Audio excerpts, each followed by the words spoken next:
Hello, Sam Switchtrack here with Charon View. This time we want to talk about motive power for this little railroad. And of course, thanking all of our viewers and especially our subscribers. Okay, before we start, let's take a look at the current condition of the railroad.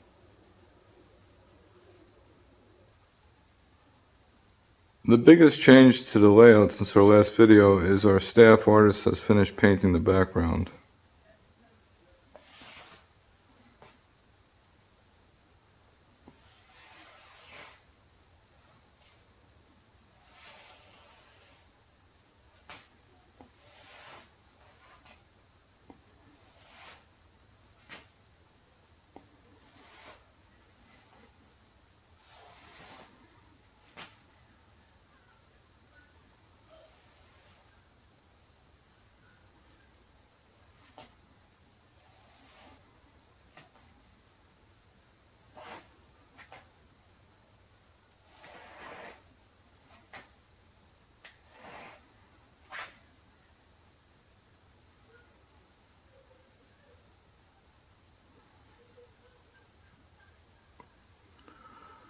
We're also investigating using asphalt colored paper to make roads.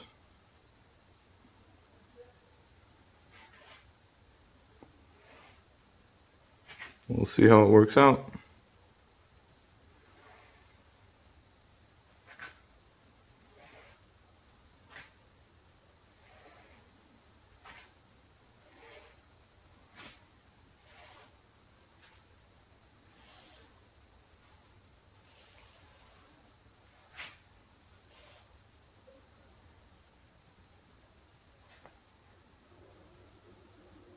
Now, let's move on to our list of topics. We've covered some of these topics before, but we just want a quick review with some detail on some of them regarding the locomotives. Back in May '97, we decided to go back into 3-rail, low scale, which is 1/48. So the locomotives we have are premier size. 2 of them are Rail King switchers. Now they're really scale size, except they're probably an inch longer than prototypical. That was done to accommodate the sound systems. Otherwise, all locomotives are 1/48. Now we wanted to have one standard control system for all locos. That was after we bought some Protosound 2. We tried to run them with the Protosound 1 and they would not consist well. Now we do like to run up to 3 locomotives in a consist. So if they don't run that way, we usually don't keep them. Actually, we definitely don't keep them. So we had to make a decision when we had our Protosound 2 and compare it to Protosound 1, and after some soul searching we decided to stay with Protosound 1.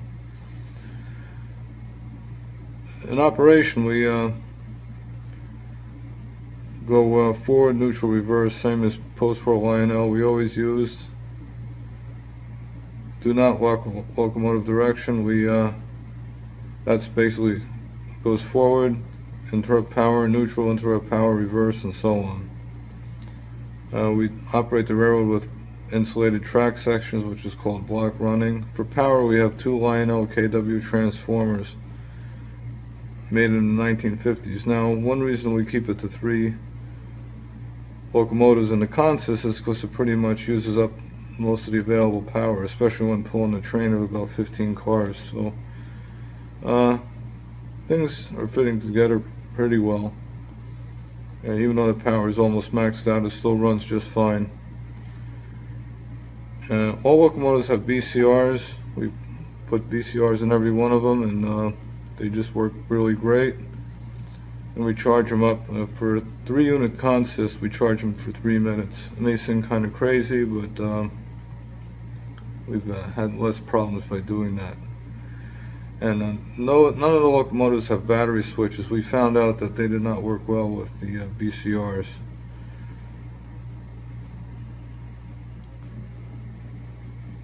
Now the locomotives are 28 units and are all diesels. And all are manufactured by MTH and Weaver somewhere between 1994 and 1999. Now all units, including the 2 A units and B unit, of ABA sets are powered with sound. So what that means an ABA is equal to 3 units. So let's take a look at that more closely.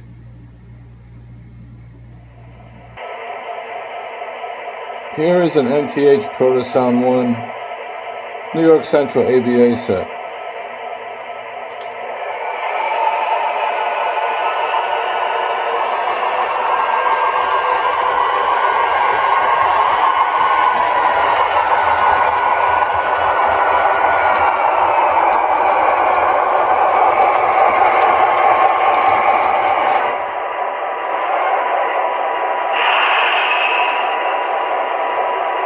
So now let's separate them out.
Now units are mostly MTH Protosound 1. Aftermarket QSI sound systems equivalent to MTH Protosound 1 were installed in 6 units made by Weaver and the 2 powered B units and 1 of the trailing A units. And we'll get to why that is.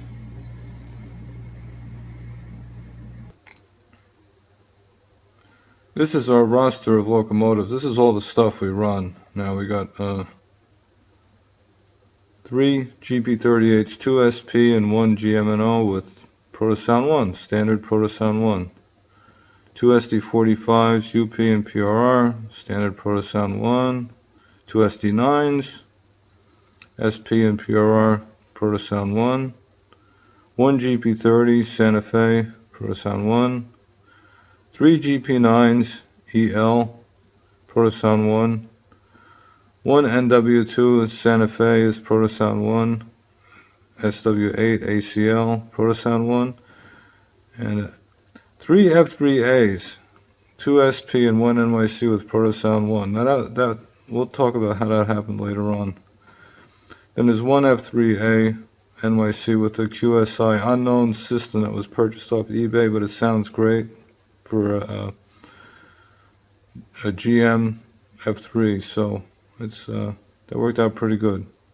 Then there's an F3B SP with a QS2 Plus system, QSI QS2 Plus. Then an F3B with NYC, and that one's a QSI QS3K. Now we have 2 C30-7s in Conrail that we upgraded. They had battery switches, and like I mentioned, they didn't run very well, so we upgraded them with Trainmaster Protosound systems, Protosound 1 systems, and they came out pretty great. The battery switch is now a coupler switch on those. Similar to that is this C30-7 and BN. We put a QS3K system in that, and that sounds great too. Then we have 3 C628s made by Weaver, and that has QS2 Plus systems in them. 2 U25Bs made by Weaver with QS3K systems in them, Santa Fe, and 1 U25B EL with QS2 Plus. Now I want to say the U25Bs did come with sound systems, but it did not have a low idle. It did not, after going in one direction, it did not revert to a low idle sound, so it didn't blend in well in 3-unit consists. So we upgraded the sound in the U25Bs. If you want to see any of these locomotives, you can check our other videos. Most of them appear at least once. I think just about all of them appear at least once. So if you're interested in seeing them, toward the end of the videos when I run the trains, you can catch a view of the units.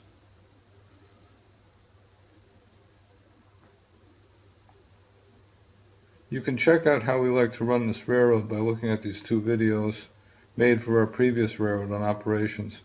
We operate this railroad the same way. Okay, so to make these Protosound 1 units operate in consist of 3, a number of modifications were required based on how we wanted to make them run. So I'd like to turn things over to Michael Mechanical. He's head of our maintenance department. He's the one who's in charge of making all the modifications. Michael?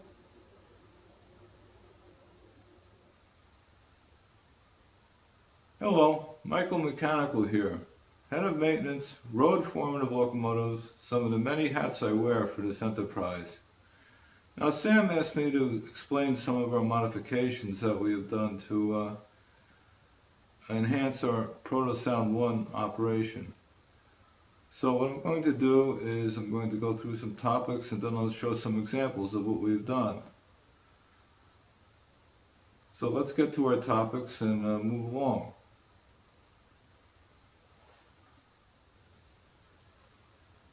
This is a summary of the modifications that we typically do to make these locomotives run the way we prefer. One thing we do is we disconnect the cab lights.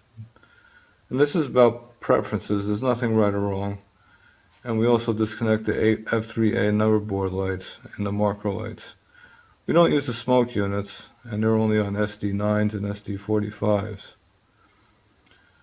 Now, when we put together, let's say, a 3-unit consist, we want all the headlights to be off except for the forward direction when it's running forward.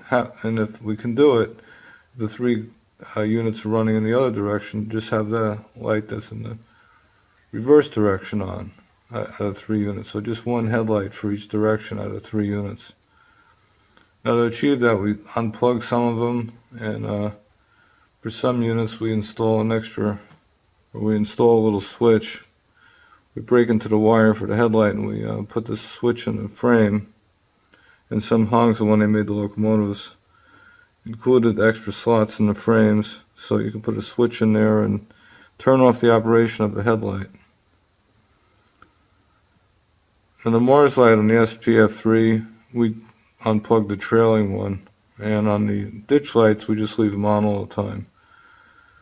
Now the low idle sound is important. What that means is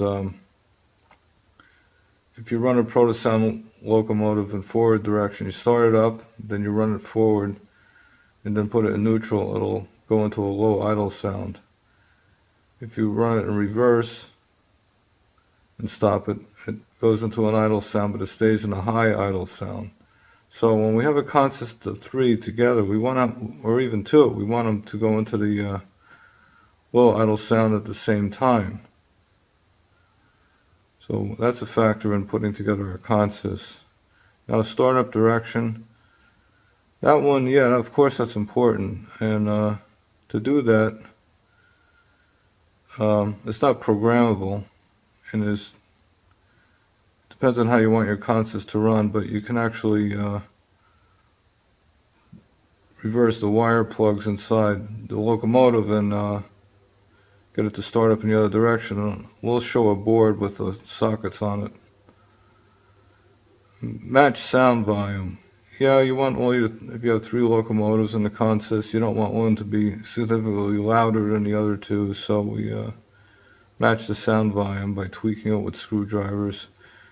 The QSI aftermarket, most of those you have to take the shell off to adjust the volume, so it's kind of a problem, but it can be done. So let's take a look at some examples here.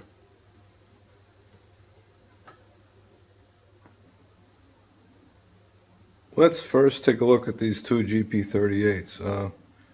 They're Protosound 1. Yeah, we did paint the handrails, the handrail entrances. No, they don't come like that from MTH, but when you first get them, they run like this, front to back.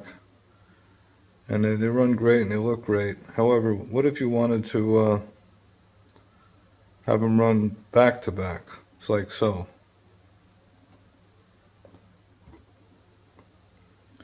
Now if you try to run them like this, one of the locomotives is going to go that way, the other one is going to go that way. So one way to do that, to run them that way, is to have them on different blocks, track blocks, and start one up and move it, bump it so it goes into neutral, then start the other one up. And then they'll run, but what happens with that is when you stop them, one will stay in a high idle mode and the other one will go into a low idle mode. So the other thing that'll happen with that is if you're running it and they go out of sync somewhere in the remote part of your railroad, you will not get them back in sync again. So another way of making them operate like this, and it's a permanent way of doing it, is to change the wires around on the circuit board. Let me show you that.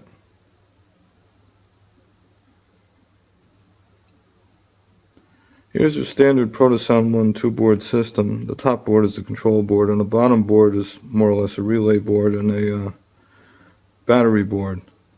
So there's a lot of plugs on here, plug-in sockets. Now the wires from the motors plug into two of these sockets, and if you want to change direction, you just have to change the interchange the plugs, and then the locomotive will operate that way. It'll start up in the so-called reverse direction. So then you can consist the locomotives like this, and they'll run together, and they'll both go into the low idle sound. Now you can also interchange, if you're going to interchange the direction with the motor plugs, you want to interchange the light plugs too. They're plugged in on here somewhere. It's relatively easy to follow the wires and see where they plug in. So it's you have to take it apart. You have to take the locomotive apart and take this out, but it's not that hard to do. So that's how you reverse the direction in the lights. Now, speaking of lights, on our consists, or on just about all of our locomotives, we're not going to run them with these locomotives that have low hoods in the front and high hoods in the back. We're not going to run them pulling trains with the high hood going forward.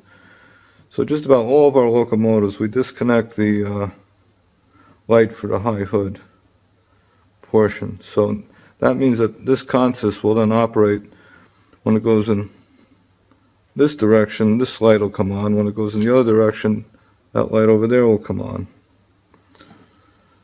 As a further step toward enabling making consists, we installed a switch in the for the headlight on each locomotive to turn the operation on and off, depending on how we want to consist them. So we could have a locomotive running with no lights coming on, or just the headlight coming on, the front headlight.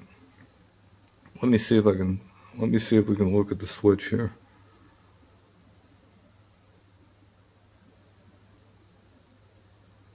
And the little switch is right in there. There's a coupler switch on the other side, but on this side is the switch for the headlight.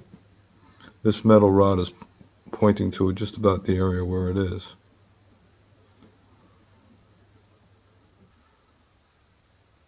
To add the SD9 to the consist, we installed the switch for the forward running headlight, which is the short hood, and that way we can turn off the operation. So now as the consist runs in this direction,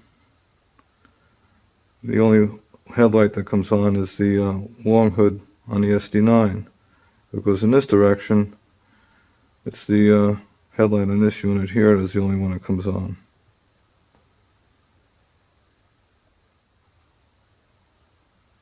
I want to be sure to mention for Protosound 1, startup direction is not programmable. Also, you can't turn lights on and off via programming in Protosound 1. So let's talk about these three GP9s. The middle unit here, we unplugged both lights, and on the coupler switch, we cut one of the coupler wires so that we can flip the switch into that position, and neither of the couplers will energize. For the right-hand unit, we unplugged the light on the long hood side. And for the left-hand unit, we put a switch in for the light on the short hood side. So that gives us some flexibility with this consist. Besides running the three together, we could run the two end units together, or we can run the left-hand unit by itself and have the light come on in either direction. We could also run them with another unit, which I'm going to show right now.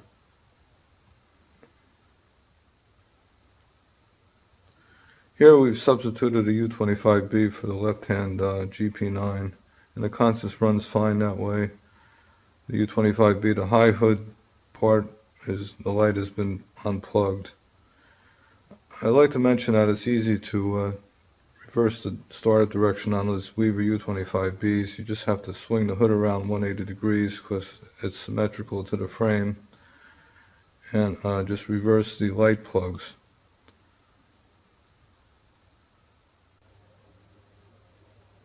We made these three units operate, each one having power with sound and operating independently.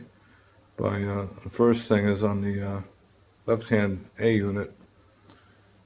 That was the original powered unit, so all we had to do was just tuck the connecting cable up inside that locomotive. For the B unit, we bought a Rock Island powered B, because New York Central only had dummy B units. And we swapped the shell out and put an aftermarket QSI system in there.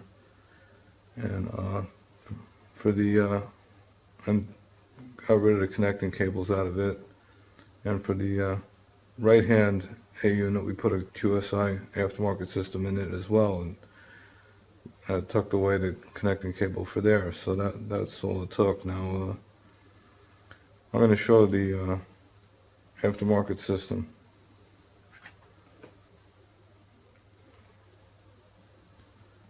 The aftermarket QSI system is a 3-board system. The bottom board is a relay board, the middle board is a battery board, and the top board is the control board. The bottom board, fortunately, was already in place in the other A and the B unit, so it was just a matter of plugging the top two boards in there, and maybe a few more things with that, but I just wanted to show the parts here.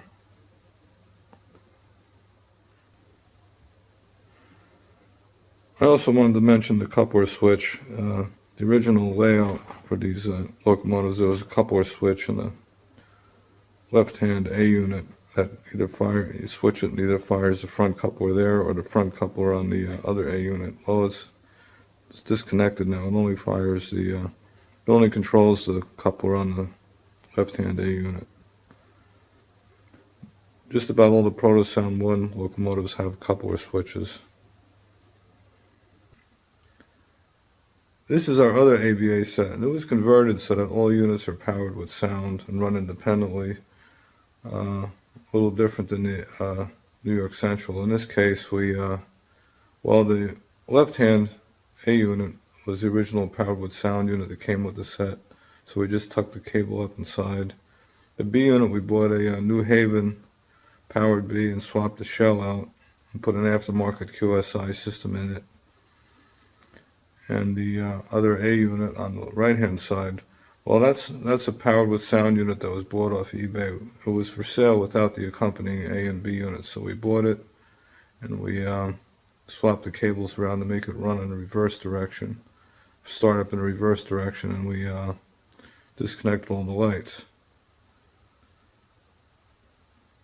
I want to mention we were having a bit of a problem with it. It was running fine in our old layout before we moved and we packed it away, and now it runs in one direction very well, but the other direction it kind of jams. So we're seeing what's going on with that. Not everything's perfect in Protosound 1 world. Well, we should be able to run anything with anything else now, so let's see what happens with this consist here.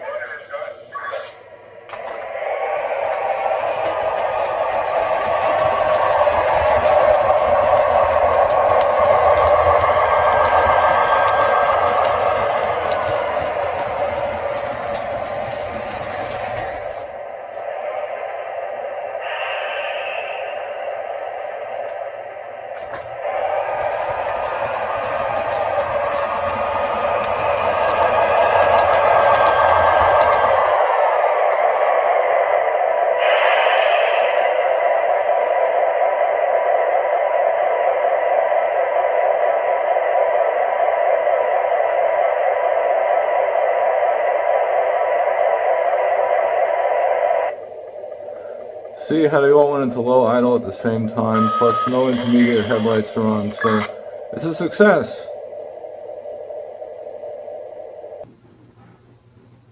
For these Protosound 1 two-board systems, it is easy to unplug wires and switch them around and so forth.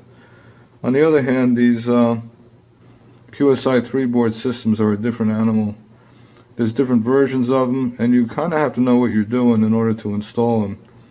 We do have an instrument tech on staff who has been instrumental, so to speak, in helping us get them installed.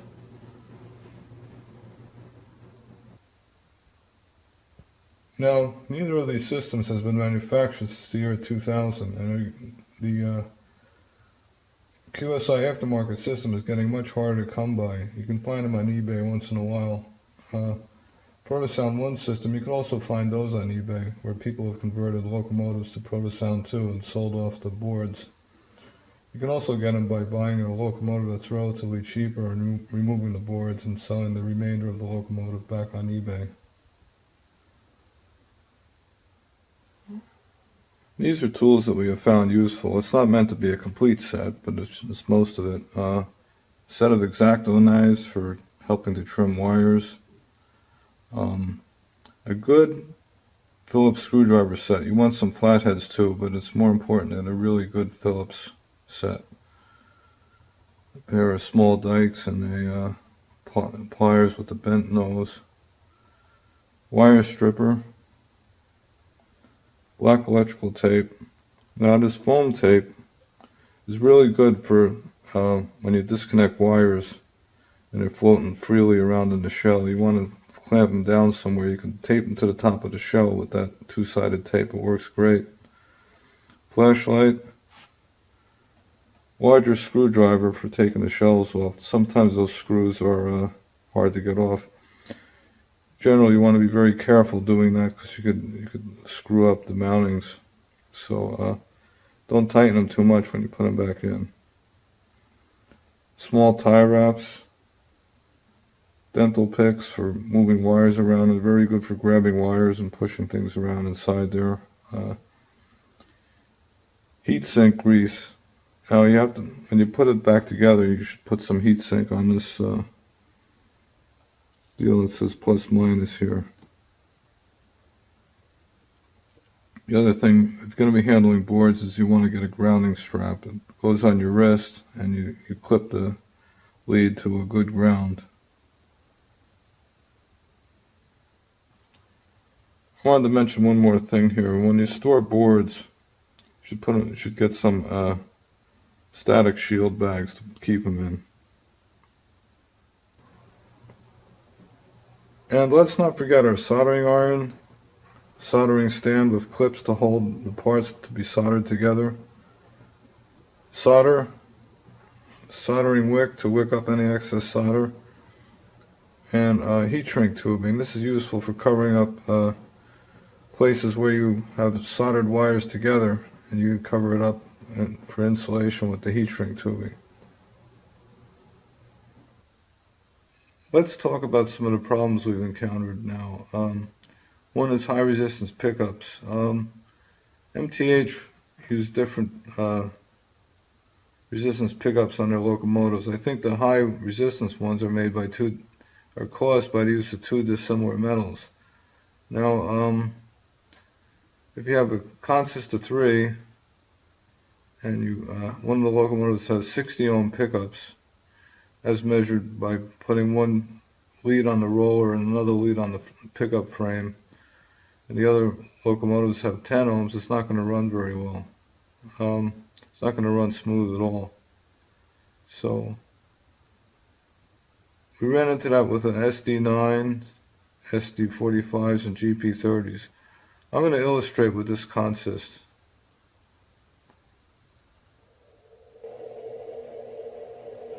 This consist runs very smooth.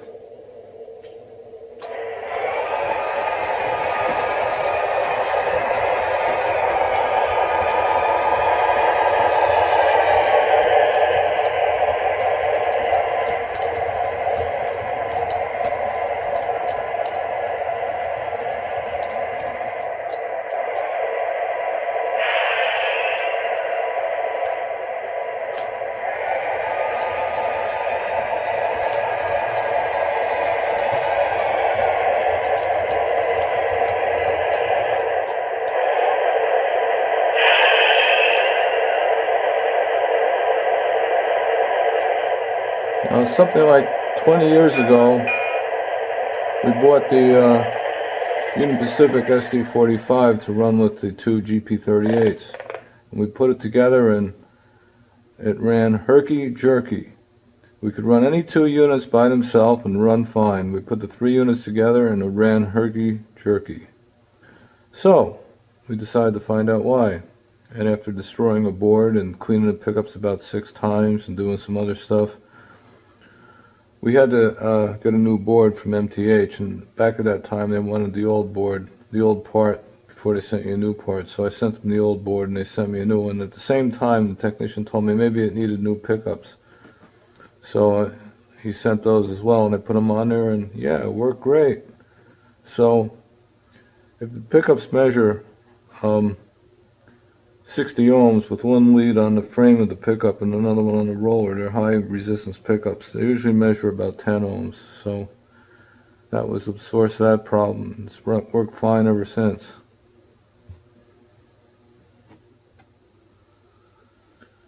Yeah, I wanted to discuss something about SD45s, the ditch lights. They only come on when it's going in a forward direction. I mentioned that they're on, we leave them on all the time. That was just meant to say that we don't try to put switches in to turn them off. So yeah, Protosound 1 SD45s, the ditch lights only come on in the forward direction.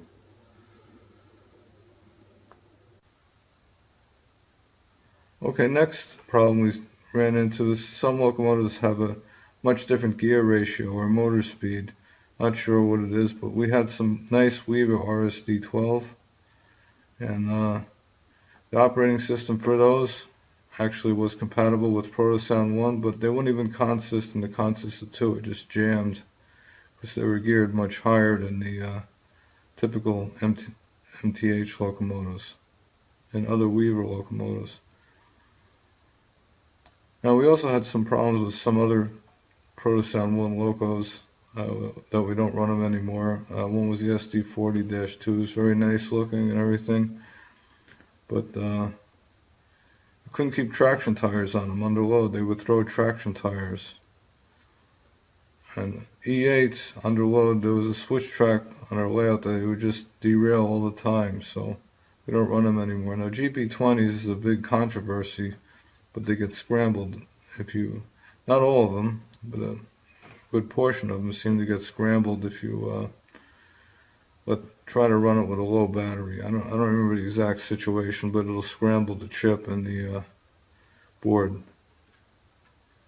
It can be fixed with a descrambler, but I don't know if anybody's doing that work anymore. So the battery boards for aftermarket QSI sound systems are weak. I illustrated before that it has a 3-board system. Well, the middle board is a battery board, and if you charge too fast, especially with a BCR, it can hurt the board. I'm not sure what component blows out in it, but anyway, we charge them all of our stuff at a 10-volt maximum, and you definitely want to check the grease. Unfortunately, that means taking the locomotive apart and taking the truck off and actually looking into the well. So for just about all of them, but if you get one of these that's been sitting around for a long time, you want to make sure to check that grease and add some if you have to. Now when you're putting a shell back onto the frame, one thing you don't want to do is crimp a wire in there, because you could burn a headlight out, which we've done probably twice, at least once anyway, and cause a short or some other thing. So you have to be extremely careful getting the covers back on when you before you screw it down and everything. Make sure there's no wires at all in between the frame and the shell. Now, we do want to mention that all the work on our units is done by our staff, and that was one of the main reasons why our board of directors decided to stay with Protosound 1. We had a lot of experience working on it, and we did take the cover off a Protosound 2 locomotive that we had on our roster for a little while, and it was U.5C, and we were wishing we didn't take the cover off because it was a real bear to get it back on. Plus we found out that it's really hard to work on that, if at all. So yeah, after our meeting of our board of directors and so forth, we decided that it's to our best interest to stay with Protosound 1 based systems.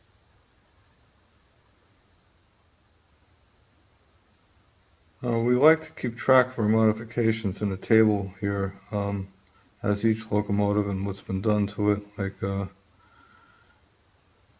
the case of, let's say, GP38 4844, there's no smoke, no number boards, the cab lights are disconnected, the rear light is disconnected, and the front light is reversed with a switch, and the motors are reversed. It's PS1, and the couplers are operated with a switch. So we just use this table to it helps us to put our concepts together, and also to keep track of what we've done to all of our locomotives.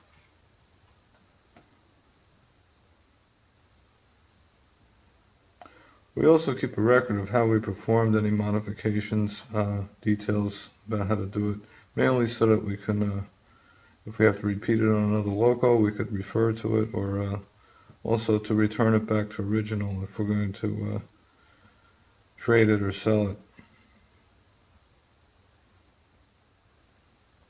Lastly, we keep a repair history for the roster of locomotives. Anything that happens, pickup gets bound up or some other minor thing, and up until a board failing, we keep track of what the symptoms were, how we identified the failure, and how we fixed it. That's been very helpful in keeping the fleet running.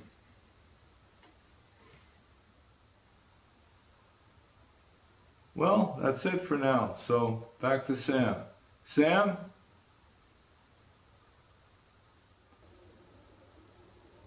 Thanks a bunch, Michael. Now, let's run some trains.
Our next video will be on rolling stock.